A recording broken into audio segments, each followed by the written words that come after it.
people have a hard time making the difference between desires and needs. Desire is always from emotions, from the way a person is programmed. A person who's not conscious will fall into the trap of desire. Need is totally different. What we really need is based on reality. A person has to develop a certain kind of consciousness to be able to see the difference and then apply it in his life. Hello everyone and welcome to this new video. Today we will address a new topic, which is real need versus psychological desire. And before we begin, we would be very grateful if you could like, comment and share this video if you find its content very interesting and useful. It's a simple and free way to support us and encourage us to keep providing you with quality content. So thank you very much in advance for your support, and this is very important for us to share this video. It's a kind of reward again for this free content. Charles wrote a book, Vibrational Psychogenetics, and it's very important too to book an appointment to have a session with Charles to go further than consuming the content or consuming the video, to try the book at least, or book an appointment with him. So, real need versus psychological desire, like we always do, we will start with some definition. First, the first definition will be for need. So definition from dictionary. So need is a requirement arising from nature or social life, considered necessary for the existence or development of an individual or group. So need, it's essential for development for an individual, group, or even every kind of life. A little philosophical quote regarding the need from Mahatma Gandhi. So the world has enough for everyone's needs, but not enough for everyone's greed. So he did the comparison versus need and greed, which is interesting for this video. Regarding desire, so like before, a little definition. So desire, it's a deep human tendency to want to possess something or achieve a goal, often driven by imagination and emotion. So need versus desire is more like a desire is more based on, imagination, emotion from a psychological point of view. And for this, and like for this previous definition, a little philosophical quote from this time Spinoza, so the philosopher, he said, "Desire is the very essence of man." For him, maybe what we call today the previous man or the old man compared to the new man, Spinoza said is the very essence of man, of mankind.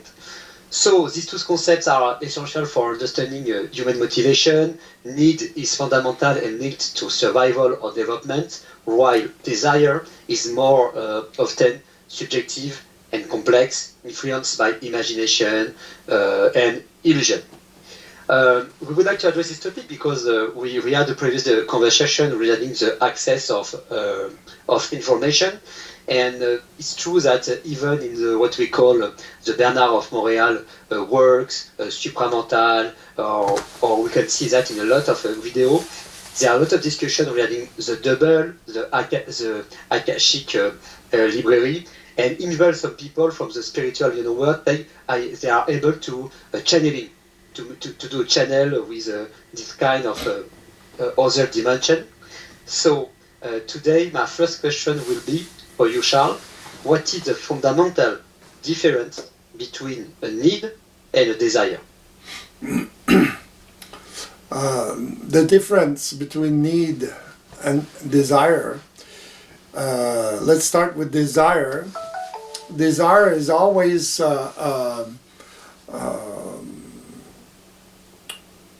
from the programs, from the way a person is programmed, from emotions, from unconsciousness.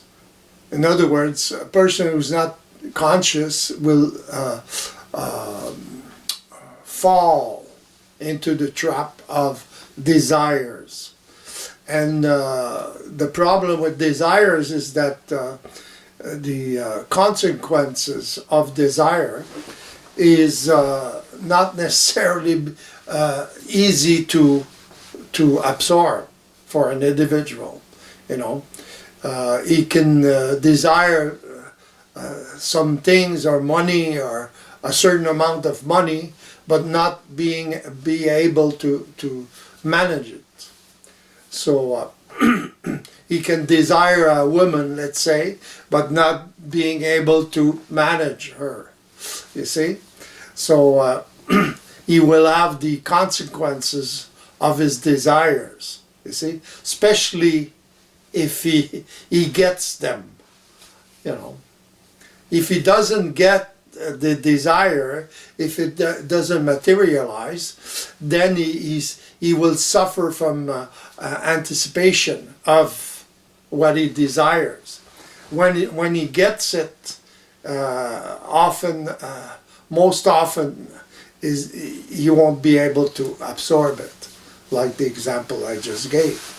Need is totally different in the sense that what we need is based on reality, you see. But people have a hard time making the difference between desires and needs.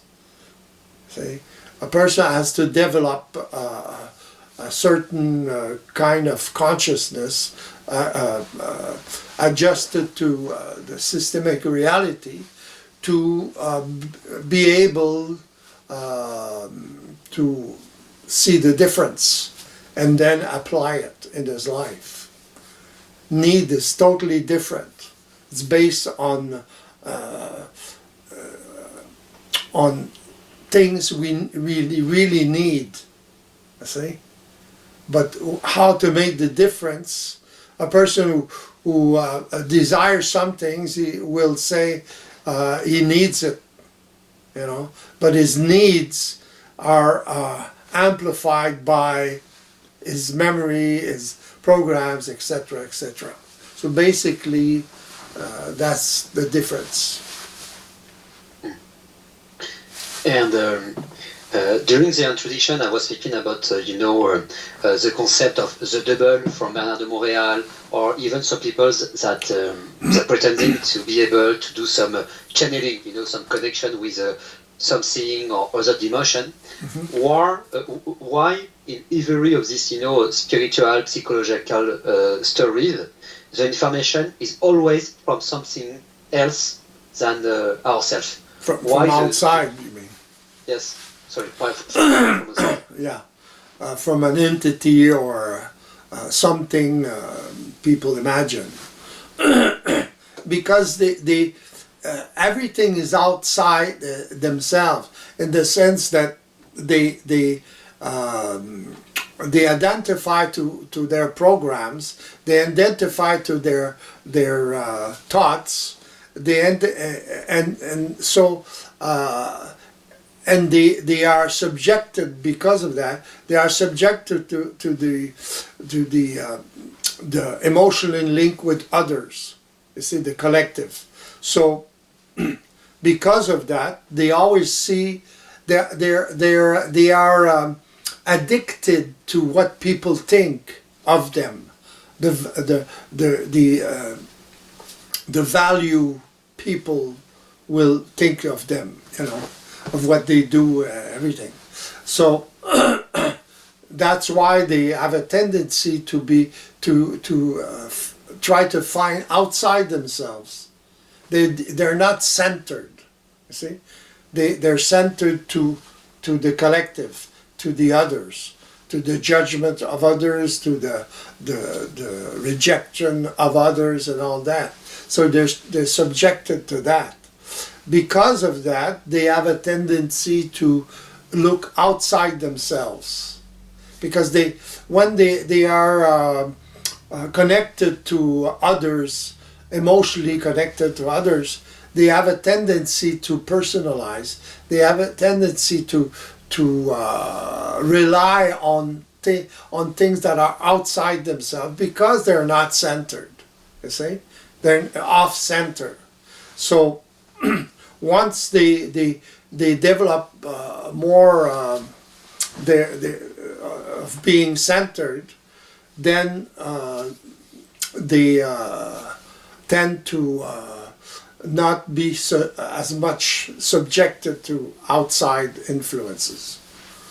And they don't depend on that.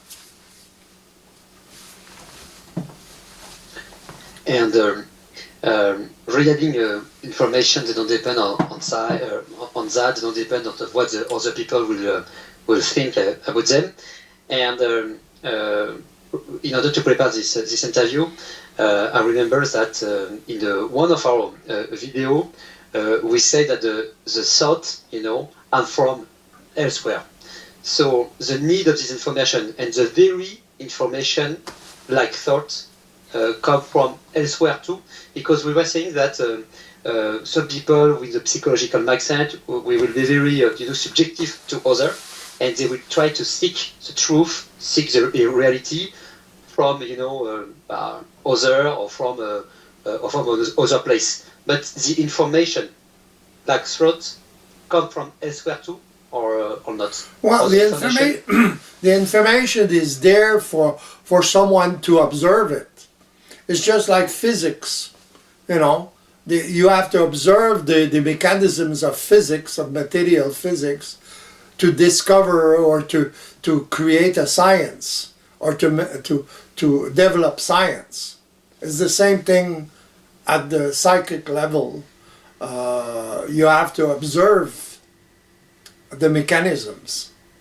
But people have a tendency to see that reality, psychic reality, as spirituality. They have a hard time looking at it as mechanisms. And it's vibrational mechanisms.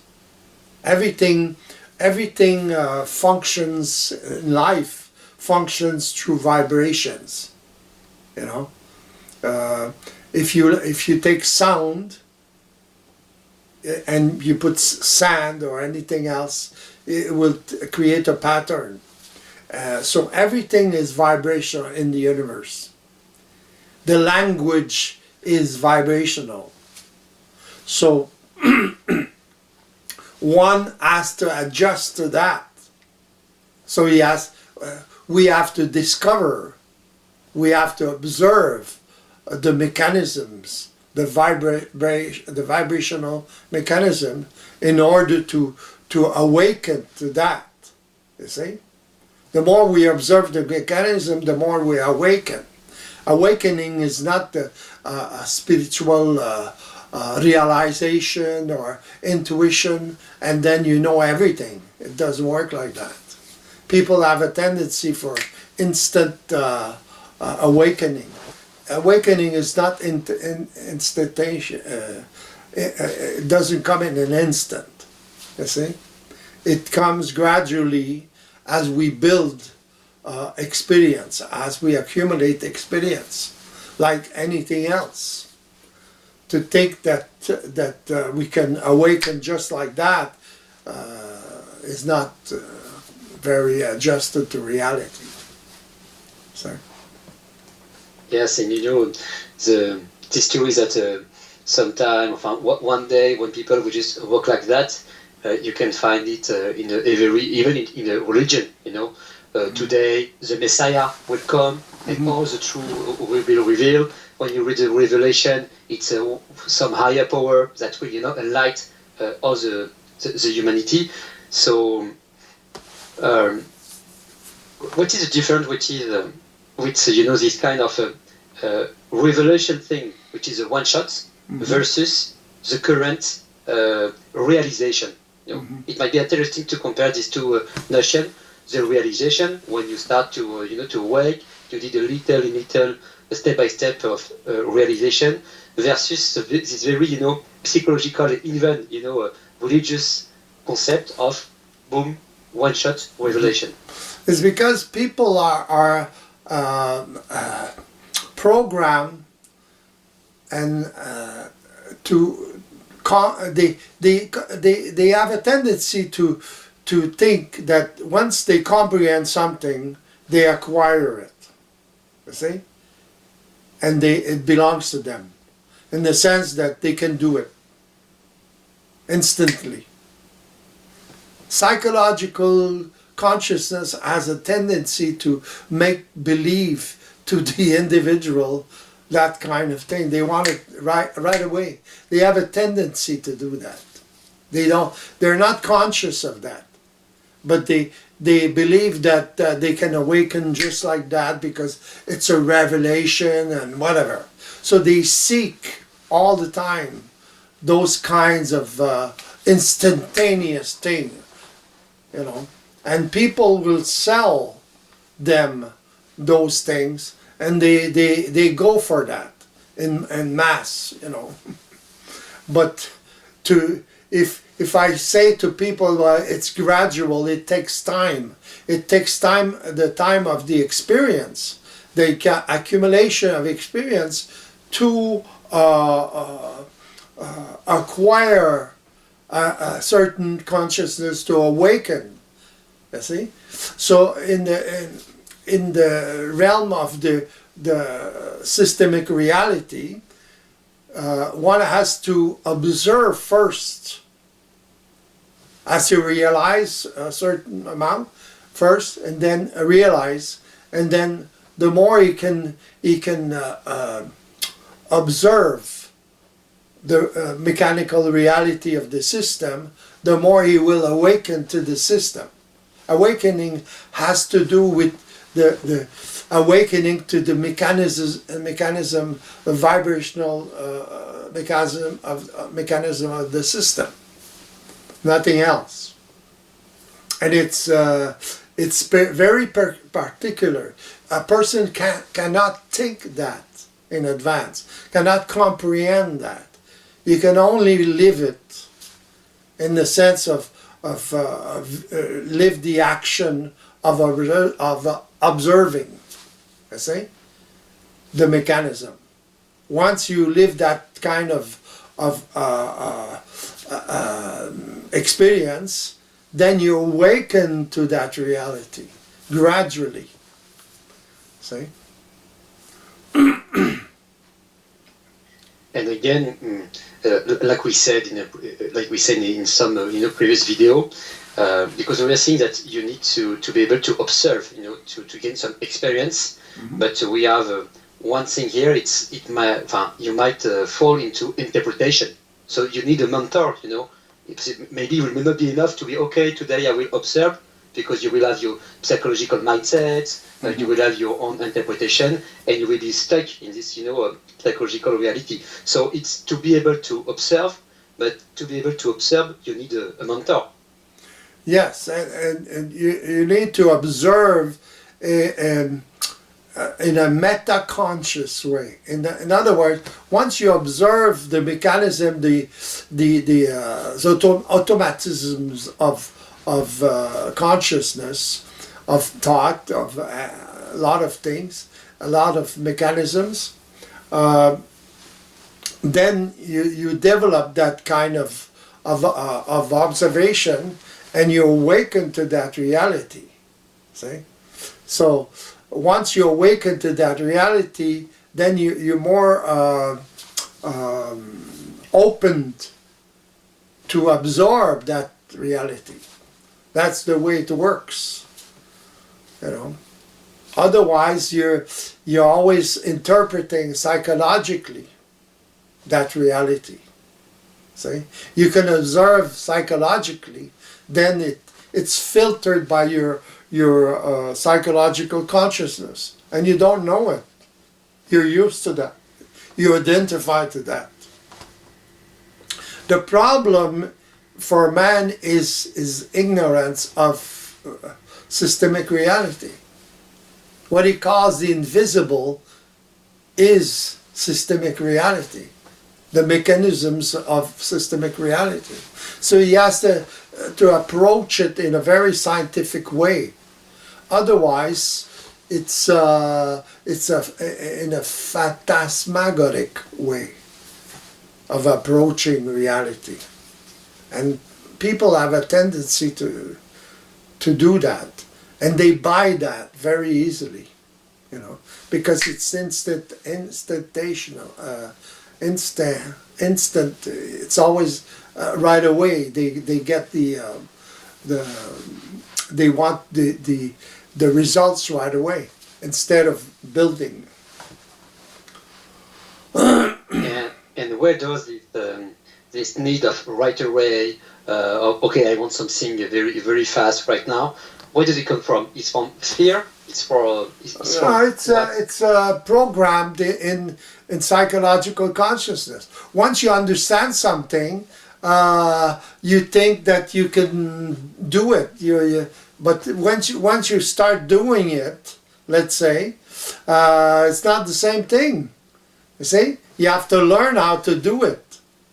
But people have they're not conscious of that process of apprenticeship, So they think they can, okay, I know it, but they didn't practice it, you see?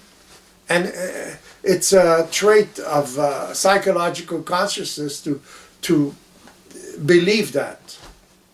Believe that we can, once I understand it, it should work. And then people understand something. Let's say I talk about the mechanism of systemic reality. They try to understand that. They can understand it, but they don't integrate it. You see? Big difference. That's why they need somebody to adjust their consciousness of that reality. And it's gradual. It takes time. It takes the time of the experience, you see? And it takes the time for the person to see, to observe the automatism of psychological consciousness that is always interfering with realization of systemic reality. Yes, because as you said, we were programmed to say, okay, if I'm able to understand something, it's way enough. I don't need to practice it. It's like some people when they see, a match or games, in a TV. They will say soccer player, for example. They will say, "Oh, it's easy. It's not a big deal. I can do the same. Why he don't do that?" But he is able to understand, but he's not able to realize the intensity of the effort, the intensity of the movement. Yeah, that's why people are incompetent. See, the more they valorize, they put a value on their thoughts, on the way they think. The more they'll think in that way, and the more they will believe that. Once they're put on the spot to do it, then they won't be competent to do it. But they'll still make the appearance of being competent, you see, to look good, But they're always, and they will vibrate, they will live emotions because of that, because they know they're not competent. They know they don't know it enough once they try it, So that will have an impact on them, a vibrational impact on them. See? So they will live an emotion or whatever, but they don't understand the mechanism, so they will repeat that kind of experience. So just to be to have a certain value of themselves, But it's value again based on what others think about him or her. Yeah. Yes. Again, it's the emotional connection with others. See, the value others will give them, so they'll vibrate in consequence of that. See, otherwise they wouldn't be as much emotions. So, the connection with others is integrated in the programs, the way a person programmed himself since he was born. His reactions are always reactions because of others, first his parents and then other people. His connection, his emotional connection is with his environment. You see, his parents first. And he will react to his insecurities because he can't be secured by his parents. So he will react accordingly, and then it will create that kind of programming or personality. And he'll be stuck with that all his life if he doesn't know what's going on.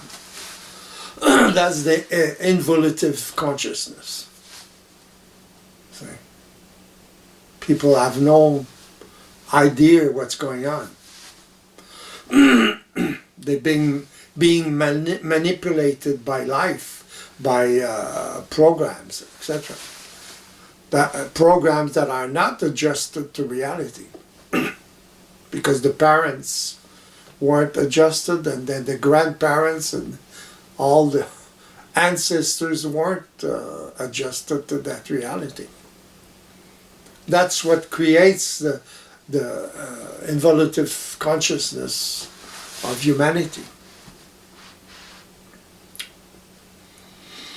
This amount of a program, and when you say the program is it's manipulating the humankind, what do you mean by manipulating? Well, it's the programs that manipulate the individual.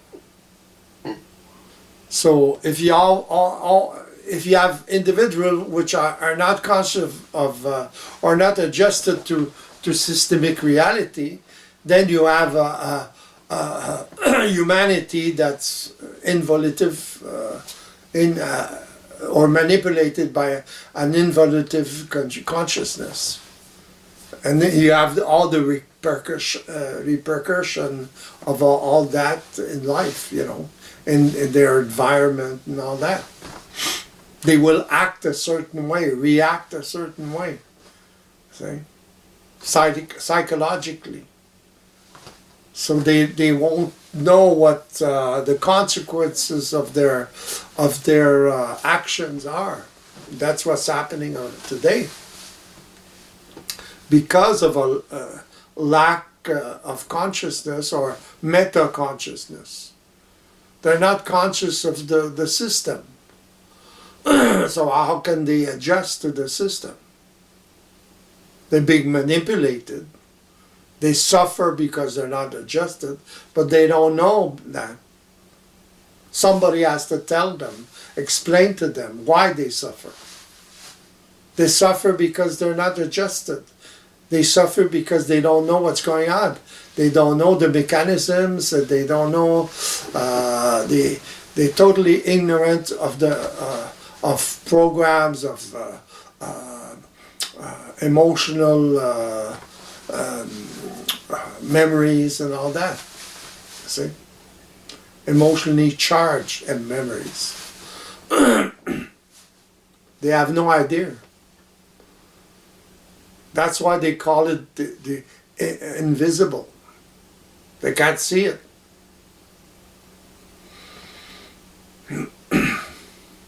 And that reminds me the video regarding the suffering and so on. And what is the connection between suffering and desire or need? Because I was thinking to myself that in the evolution, when we are feeling bad, or as you said, the people are not very in a good mental or physical health, they will seek for information. You will go to one doctor, you will go to one psychologist. Mm-hmm. So at the beginning, the evolution of mankind has been, based on suffering, so based on desire, way more than need at the beginning of humanity. Mm-hmm. Mm-hmm. Yes. So at the beginning, it's more like desire from psychological point of view, and after when you reach a certain level of information, you need to switch from desire to need. Well, it switches itself.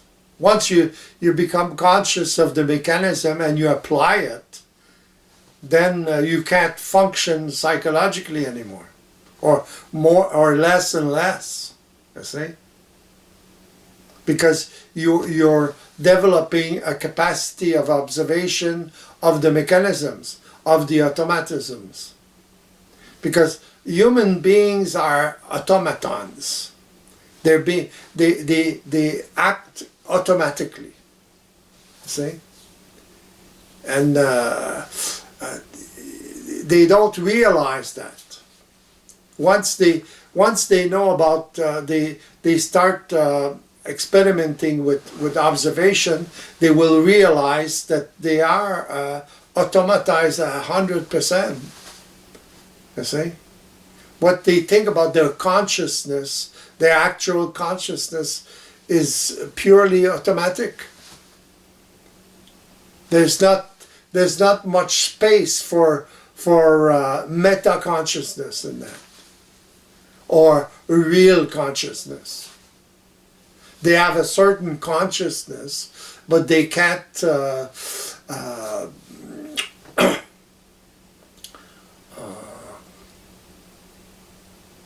govern it. They can't. They have no way of manipulating it. See? So because they're not conscious of the mechanisms. Once they become conscious of the mechanism through observation of those mechanisms or automatisms, then they start building their meta-consciousness of reality. And it changes everything. The shift,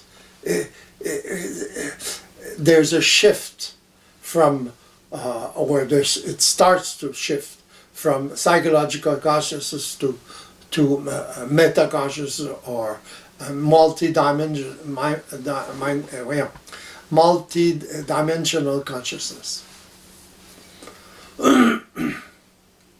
See?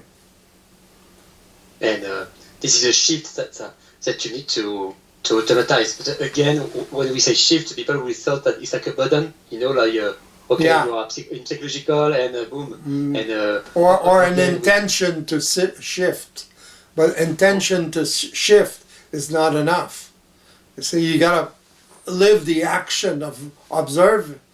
You gotta become conscious of something. You see, that thing is the mechanisms of life. Once you acquire that capacity of observation, a superior capacity of observation, what I call meta-consciousness, then something happens. You start accumulating that kind of experience, and you develop a sense of reality that is totally different from the sense of reality of psychological consciousness. That's where the shift happens, But you have to live certain experiences. The first experience is to have contact with that reality, you see? And to have contact with that reality, you have to have contact with a person that lives that or has contact with that reality. Otherwise, you're going to go around and around and imagine all kinds of things, but you will be subjected to your psychological consciousness. It's a trap. There's no way out. You see? So it has to be once a person is in contact with another person that is awakened, there's a contact. There's beginning of contact, and something happens. Person starts realizing that why he's prisoner of that consciousness, and probably or maybe that realization will bring him to awaken to another reality, or awaken to the fact that he's programmed and he's subjected to automatisms, 100% automatism. See? But people have a resistance to that, you know. And it's funny your notion is resistance, because I was thinking about information and payment of information. I was thinking of we have a lot of people, we are consuming video of Bernard de Montréal, maybe our video, but they don't jump into the concrete reality of having an interview, an appointment with you. And you were mentioning just a few seconds ago this very resistance. Where does this resistance come from? Why the people don't want to move forward, to be in the verification process, to put some action in this? Why they are still stuck in this theoretical point of view? Because they think that they're conscious, they think they're conscious, okay, first thing. And they have a certain consciousness, but they believe that they know. You see? Once they understand, they believe that they know. They can't imagine reality. That's the problem. They live in their own world, their own limits, and they can't imagine it. So they have a resistance. That's what creates the resistance. You see? To what? To another reality, to systemic reality. So, and they believe all that, So. Yes, because it was, restricted to you need first to understand something. You need first to keep something in this theoretical point of view, and after you need to do it.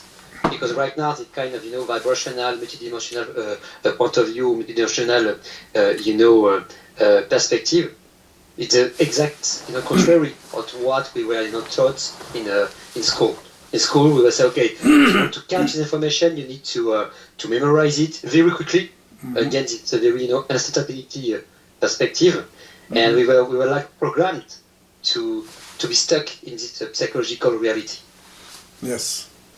That's why. That's because of psychological consciousness. You see, they can't see that the way it really works. You see, so they impose on kids. They impose on children their way of thinking. That's the way it perpetuates. You see. So they impose on children to learn right away, to understand right away, see, to retain right away, to be able to retain everything, to be able to understand right away, see. But we can't understand right away. We have to listen, absorb the information, and then you synthesize it, or you have an impression of a synthesization of that information. That's the way it works.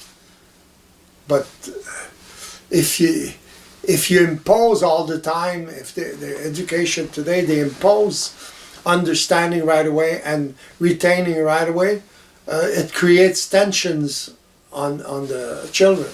That's all it does. And it develops capacity to magnetize form, you see.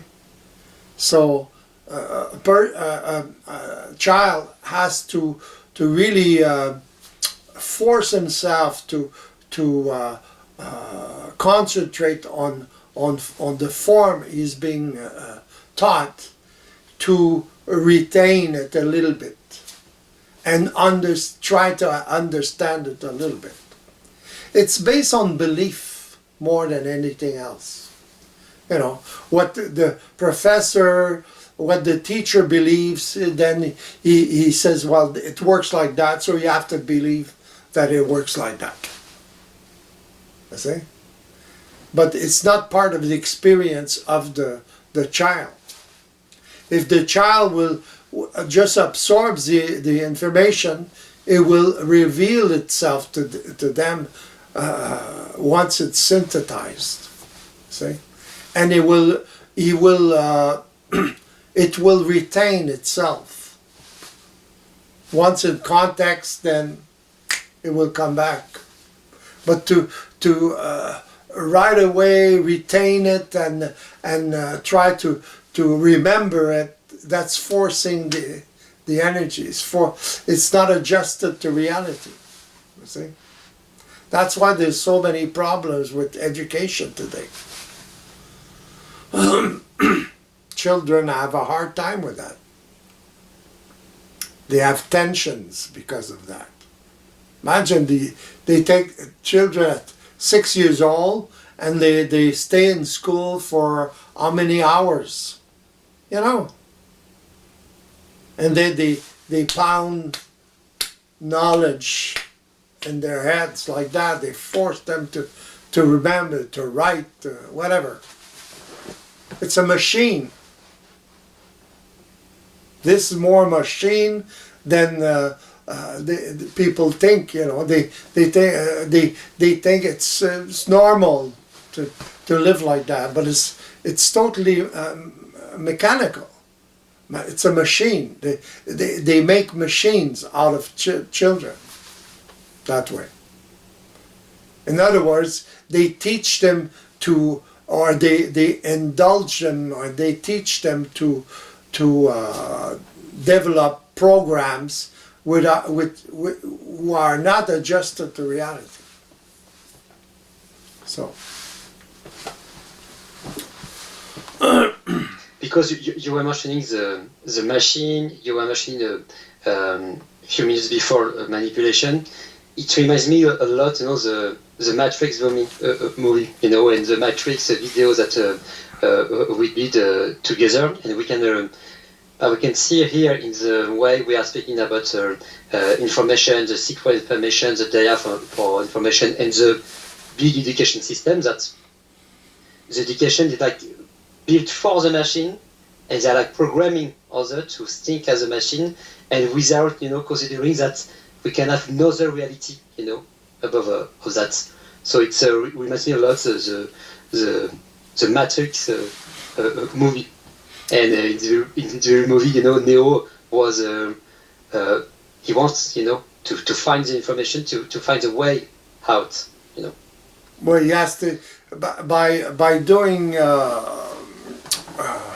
By using a certain technology, he goes into the invisible, what's behind what's going on in matter, and he discovers the codes, he discovers the agents and all that. The agents are automatisms. An agent has a mission. An automatism has a mission, you see. So he discovers all that. He discovers the way it's programmed, you know. The programming, the writing of the programming. So he discovers a whole new world where he can do things that he cannot do in the material world, you see. So he slowly learns about martial arts, how to defend himself, how to move, and then he moves in certain ways that are not, he's not used to that, you know. So he discovers the mechanisms in that invisible world, which was invisible before. He was connected to that machine, you see. The connection to that machine is the shift. Same thing as the shift, you see. Once the machine is the fact that, if we want to make a comparison, is the fact that a person can start observing the automatism.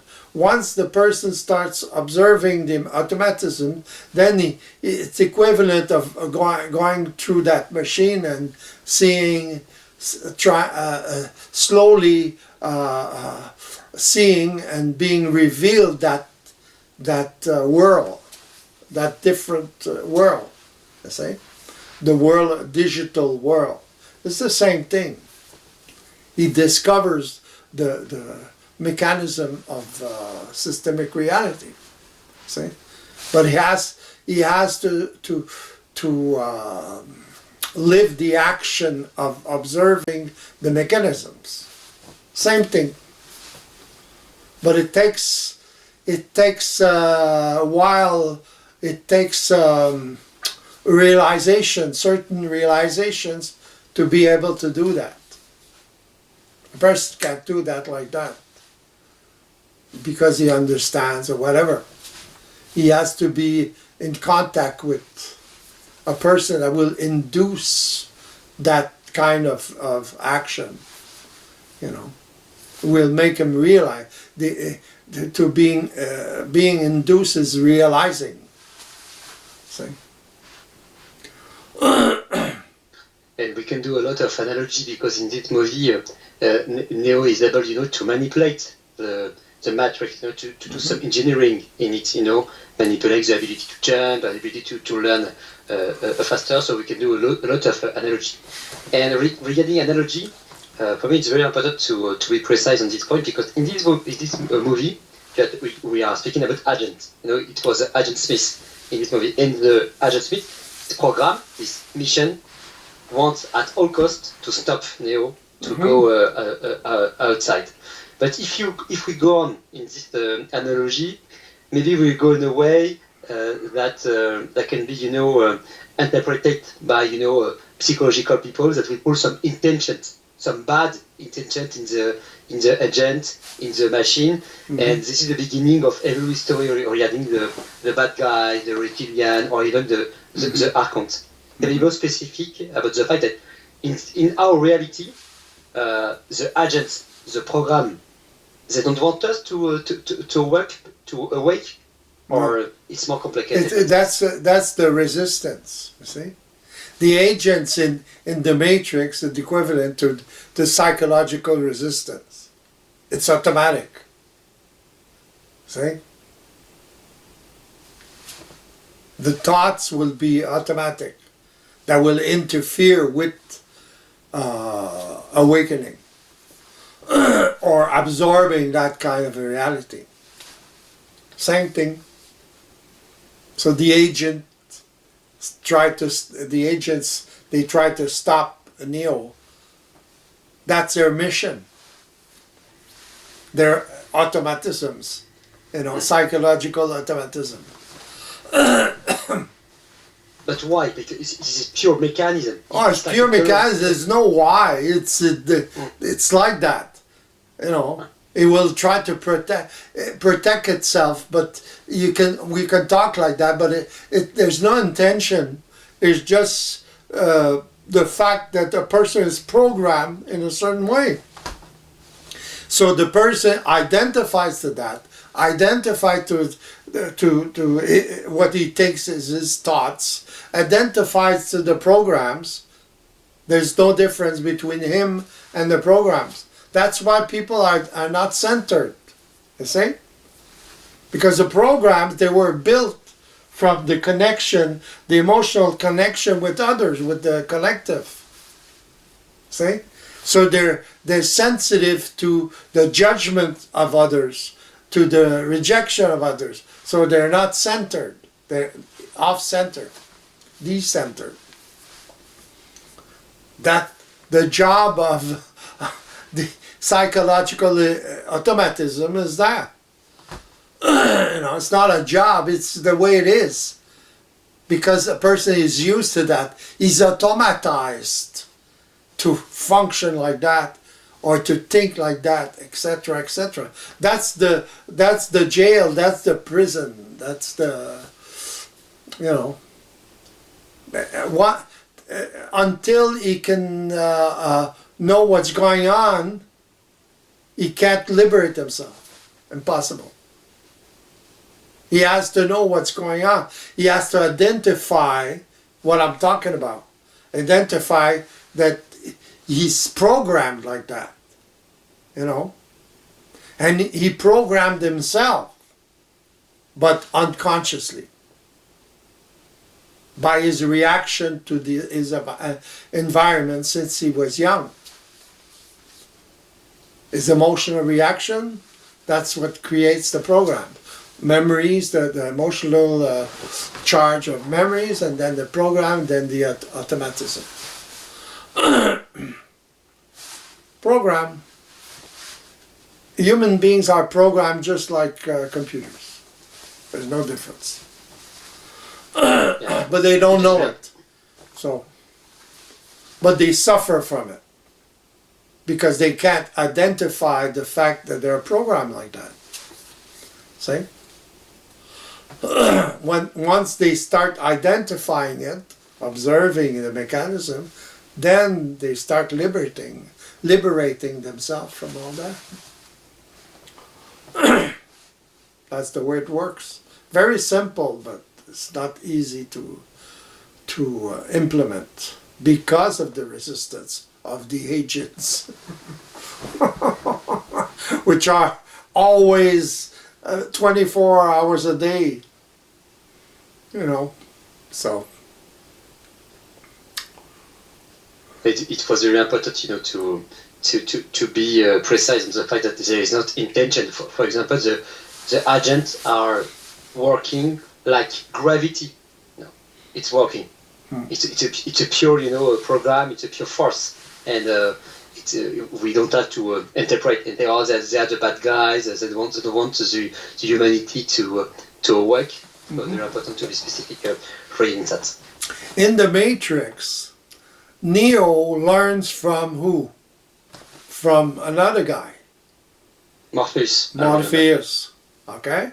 Morpheus has the experience of that reality. So he teaches them. First he initiates him to that reality. See? Then he talks to him and all that. That's the way it works. But if Neo just goes in there by himself, he doesn't know what's going on. He has no way of, he can have shocks, you know. He can live very big shocks because of that.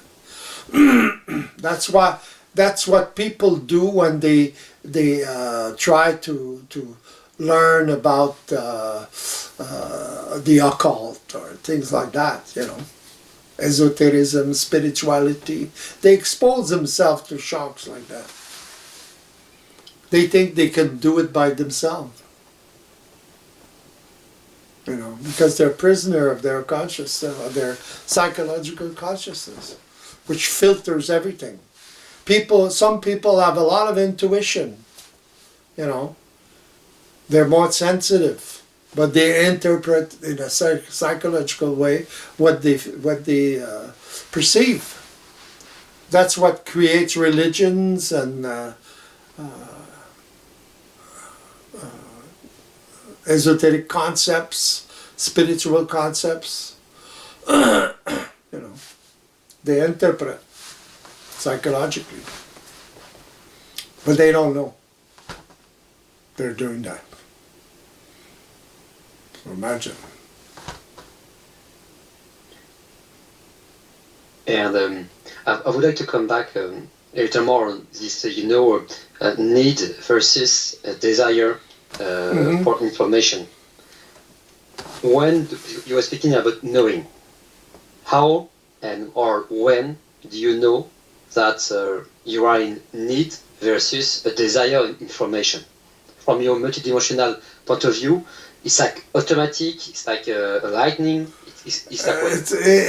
It's because a person is adjusted to, who has experience of systemic reality. Otherwise, you can't know. or a little bit, but not much. He can't make the difference because he's subjected to psychological consciousness. He's subjected to his emotions, therefore his desires and all that. He mixes the two. You know, desires are what? Exaggerated needs. You know, he thinks he needs that. You know, so, but he doesn't know that once he gets that what he desires, he will live the consequence of that. You know.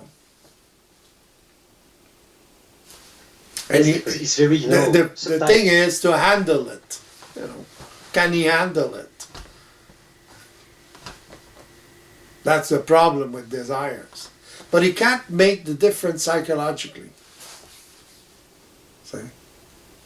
He will make the difference once he's adjusted to systemic reality, because he will be able to observe what makes him, what made him desire things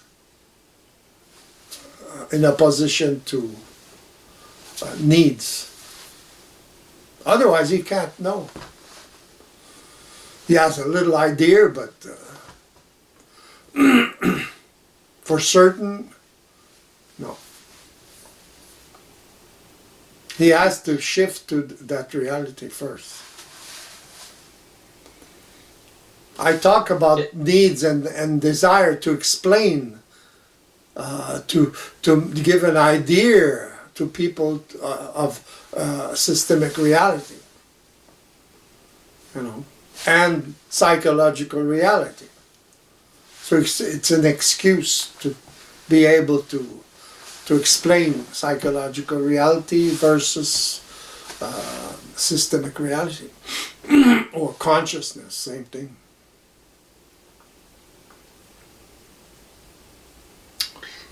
And you were mentioning a few minutes before that like information is like everywhere. You know, it's like in the Matrix movie, and you just need to be able to be available.